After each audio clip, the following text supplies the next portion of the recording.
very interesting. All right.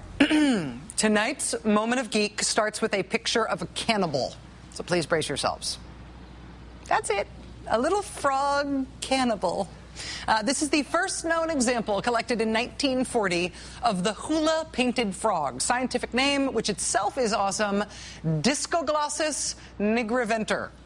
If I were in charge of re-etymologizing Latin, I would declare that the Latin name Discoglossus for this little frog comes from its cute little belly spots. Look, that kind of look like the lights from a disco ball.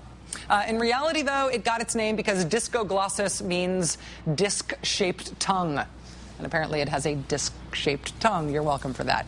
Only a handful of these little frogs have ever been collected. 4 of them were collected in the 1940s when the species was first discovered.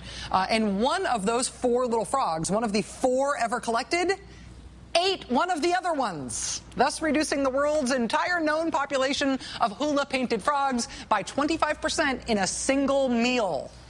The 5th painted hula frog ever collected, they got in 1955, right around the time when the swamp where these little cannibals lived, a swamp near Lake Hula in northern Israel, that swamp was going to be drained to prevent malaria.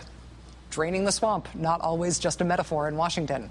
Apparently, the draining the swamp action also prevented the hula-painted frogs, because in 1955, that was the last time anybody ever saw one of these guys. They were declared extinct in 1996. Psych! Israel's Nature and Parks Authority unveiled this little amphibian today. Yes, a hula-painted frog, found by a genius park ranger at a nature preserve who noticed this little guy because he had never seen a frog with this particular strange jumping technique before. So he decided that he would check out that frog, and voila! Yeah, it's him. Look at that little speckly belly. Come on. Yes, that's a Discoglossus nigriventer right there.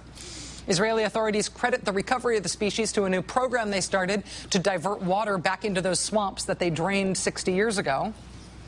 Proceed with caution here, right, Israel? I mean, the last time you found these guys, they ate each other. Then you dried up their habitat. Now you're putting water back in. Make sure you don't drown them this time.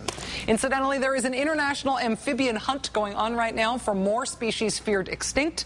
So if you happen to run across a gastric brooding frog, and seriously, there's a reason it has that name, or a Rio Pescado stubfoot toad, or a Mesopotamian beaked toad, please call a park ranger and then call us.